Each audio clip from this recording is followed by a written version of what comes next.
Hello and welcome back, my reading friends. I am really excited to be hanging out with you today. I have my first apple cider of the season.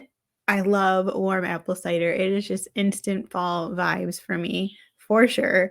So I want to encourage you to grab a cup of something cozy. And today we are going to hang out and I am going to share. I have two pretty large stacks over here. One stack is book mail that I have been sent and I want to share with you. And then the other stack is a used book haul that I have of some random books that I've been grabbing over the last few months. It's not as big as my normal haul.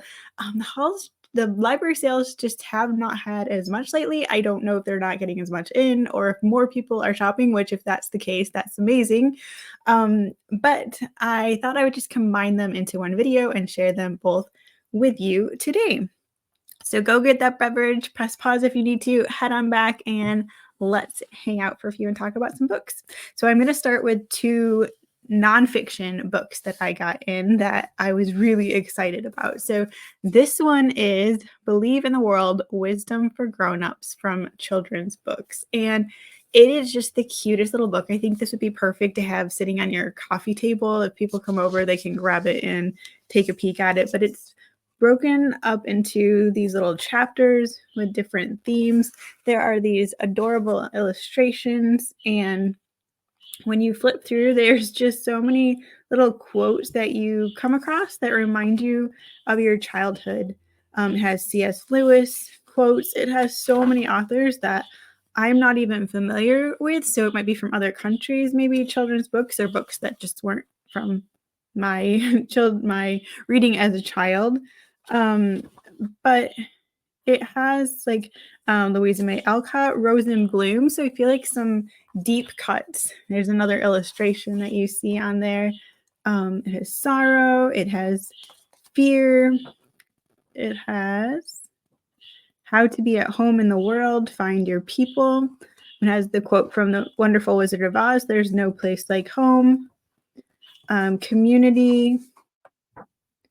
As you can see, there's just so much animals. This is just a really, really cute book. And I'm so excited to have this in my library. I think I'm going to maybe display it a little bit. This could go well. I'm planning an upcoming video with redecorating my bookshelf back here for fall. So I think this might fit in. It's got some great fall colors. The next book that I have is The Fight Against Book Banning in America, That Librarian by Amanda Jones. And I was really intrigued when I saw this book, and I thought it was definitely something that I wanted to check out. I am partway through it. I have mixed feelings so far.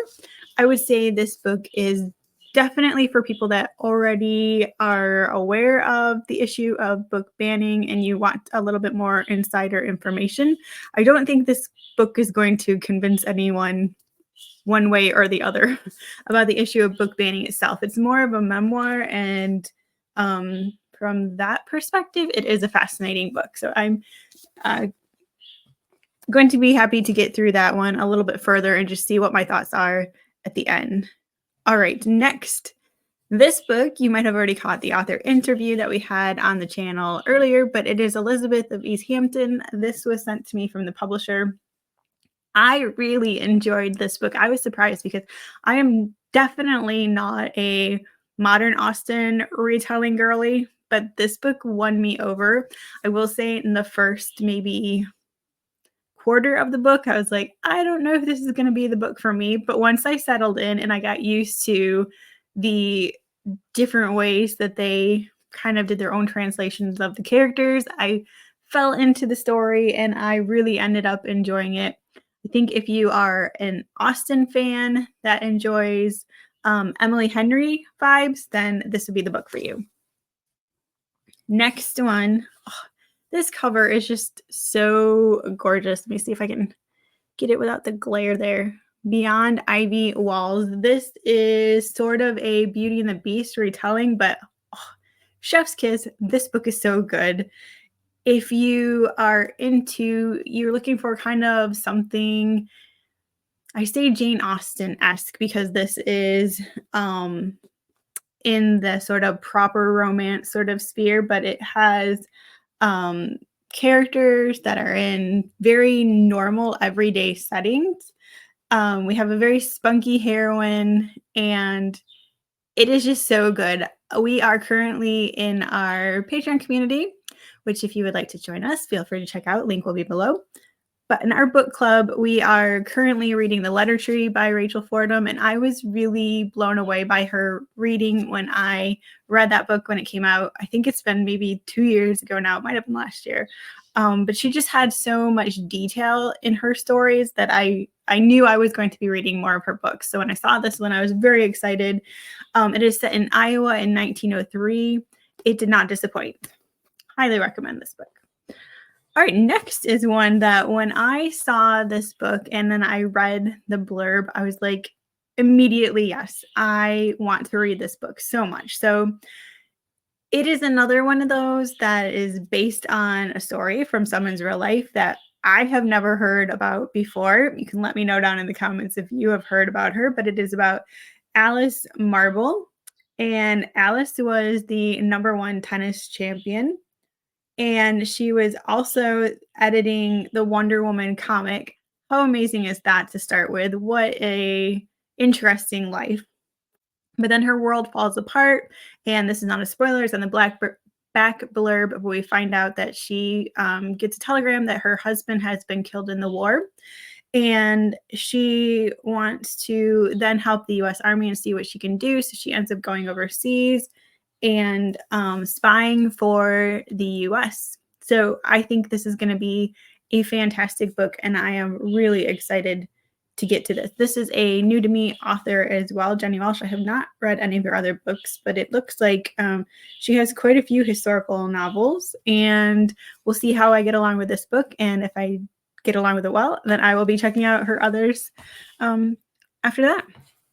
All right, next I have a proper romance, So True a Love. I really enjoy these books. I find them to be just, you know what you're going to get, and it's great. And it satisfies the need that you have sometimes for just a quiet, sweet Regency romance. And this one, it says danger and passion collide when a plucky young woman becomes embroiled in a Bow Street investigation alongside a handsome officer. I would compare these to this series, this proper romance kind of, it's not necessarily a series, it's all published under Shadow Mountain. I would compare them kind of to Mimi Matthews. If you enjoy her style, then a lot of these authors I would say are along a similar vein. It says it's a companion novel to A Heart Worth Stealing. I have not read that, so we'll see how I get along with this one. And it says an excellent choice for readers who love bold traditional Regencies and detective mystery. So this must have some sort of mystery element along with it. So it says, let's see, September 2024. So I had better get going on this one. You needed to get that in the pile. All right, the last book mail that I have in this book, it is hefty. It is Lady Flyer, and this is also based on a true story set against the backdrop of World War II. A young woman's love of flying becomes an epic fight for identity and equality. And if you caught in one of my earlier videos, I think it was in the library video that I did, and I was sharing how I really enjoy reading about books that are set in places that I have lived. And this one is set in the quiet town of Houghton, Michigan. And so when I saw that, again, immediately, yes, I want to check this out and read it. It is based on a true story, gender breaking barriers. It has a love story. It has historical photos included. Everything that a historical fiction reader could want is here in this book. Oh, and I just realized a book snuck by here. This was also book mail.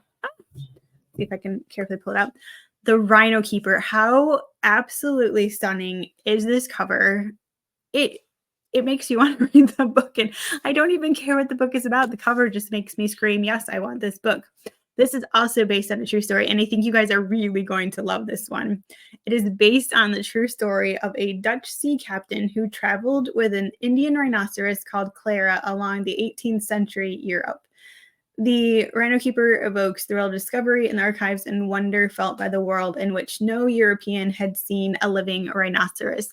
Can you just think about how privileged we are that we get to visit the zoo and see so many animals in real life, or we have videos to see them. And I think about living in a world where maybe somebody talks about something that they saw when they were on a trip somewhere else in the world, but you have no means of like actually seeing that animal. And I am really excited for the Rhino Keeper. It is a dual timeline. We have 2022 and 1740, and this, I believe, comes out in October, so is another one that's going to be high on my list to get to. All right, that wraps up the book mail section. So next we have a few that I found at the library. And this one was one of those books that you're kind of like perusing the books and looking around the shelves, and then, you know, the light's just streaming down perfectly and you're like running to get the book before anybody else does. So Unearthing the Secret Garden stood out to me, and it just seemed amazing that I really wanted to have it on my shelf. So it is the plants and places that inspired Frances Hodgson Burnett, the author of The Secret Garden. And it has so many illustrations from the different editions of the book. It has these gorgeous photographs to highlight, I believe it's a museum where people can go and visit, more photographs, and a little statue. I am just really lucky that I found this book. And I think it was something like maybe 50 cents, 10 cents, something like that. And it is just in perfect condition and a little gem that I am excited to have on my shelf. Next up is Unthinkable. Do you ever check out a book from the library and you don't have time to read it, so you have to return it? Then you find it in a library sale and it gets to come home with you, and then you put it on your shelf and you can read it when you have time to get to it. I love it when that happens. Let me know if it's ever happened to you. But I had just returned Unthinkable to the library and I had really wanted to read it. I just didn't get around to it in time, and I didn't want to keep renewing it and holding it up for other people. Then I saw this in the sale and I grabbed it, and I am really excited. I've shared this in other books, but it is a story inspired by a true story of Violet Jessup and the 39 women of the Special Operations Executive, Two Unthinkable Women, two stories of survival, family, and finding one's own happiness. I'm really excited to get to this one at some point in time. It just hasn't been right now, but we will see. Next up was the Honeymooners. I've seen this book. I've seen this cover. I know Christina Lauren has a few books out, and I had just not got around to any yet. So I saw this and I grabbed it because I definitely want to read it at some point. I will say it does seem like it is enemies to lovers, and I used to not mind that trope as much, but I find that I'm getting less patient with enemies to lovers. What are your thoughts? Do you find that there's tropes that you at one point in time really enjoy and then you find yourself kind of steering away from? I just don't have patience for people that are fighting before they're in love anymore, but we will see how I get along with this one. I have a feeling this will kind of get saved for next summer, possibly. And then lastly, I have When the Astors Owned New York. This one is nonfiction, and one that I'm really excited to have on my shelf. Just to give a quick history of the Astors. If you like Gilded Age, there's some gorgeous pictures in here as well. It just seemed like a great reference book to have. I don't have that many nonfiction from the Gilded Age, so I was happy to add this one in. That wraps up all of the book mail / library haul that I have for this week. Are there any in there that you have read? I would love to know. Are there any in there that pique your interest and you might check out and grab? Let me know that as well. So I wish you happy reading until the next video. Take care.